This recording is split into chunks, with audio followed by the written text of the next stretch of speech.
Good morning, children. Today I am going to explain you the chapter that is growing plants, chapter 2. In this chapter we will learn about the seeds and how do they grow.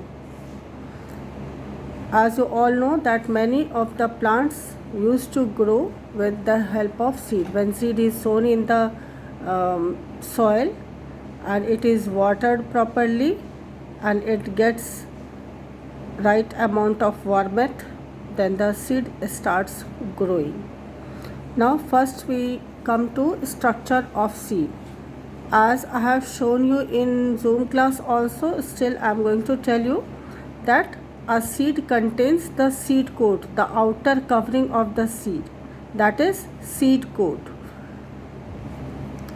Inside the seed coat there are two bean shaped structures, or they may be round in structure according to the seed what you have taken, and they have two parts. It can be divided into two parts, and these two parts are called as cotyledons. These two parts are also joined at one point, which consists a baby plant inside it, that is called embryo, and from it only a white colored structure that sprouts, is radical and grows into root. So these are the cotyledons of the seed, and outer covering of the seed is seed coat. Here you are seeing in the picture that it has two cotyledons, but some of the seeds have only one cotyledon, like rice, seed of rice, seed of wheat, maize. They have only one cotyledon. It cannot be divided into two parts. Now next is growing new plants from seeds.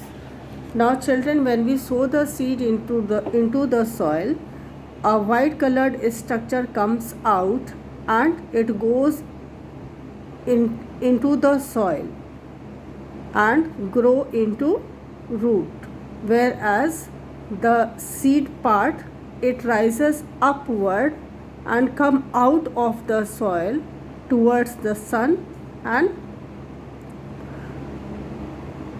give rise to very small leaves within it, that is plumule, or new baby plant, or we call it as seedling. And this baby plant gets its food from the cotyledons of the seed, and after leaves have grown, leaves start preparing its food by the help of sunlight, by the help of process called photosynthesis in presence of sunlight. Now next is the dispersal of seed. When the plant grows into big plant, they start producing stem, leaves, flowers, fruits and seeds. So the seeds are needed to be dispersed from one place to another, either by wind or by water or by animals or by human beings or by explosion. So either by wind, water, animal, human beings or explosion, the seed is transferred from one place to another, so that they do not fall at one place and grow at one place. They get scattered. If they grow at one place only, all the seeds, they will not get sufficient nutrient, water or sunlight and space to grow properly. Now first we come to dispersal by wind. The seeds like madar, hiptage and cotton, they are very light and they contain hair. Seeds are very small, so they can be blown away by wind. The next is dispersal by animals. Some of the seeds have hook-like structure. They stick to the cloth or the fur of animals and get transported from one place to another. Next is the dispersal by explosion.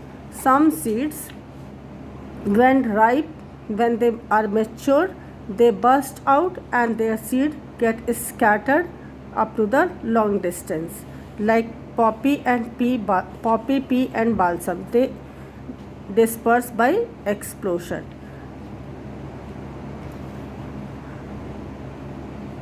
Okay, children, today only this much. We'll continue tomorrow.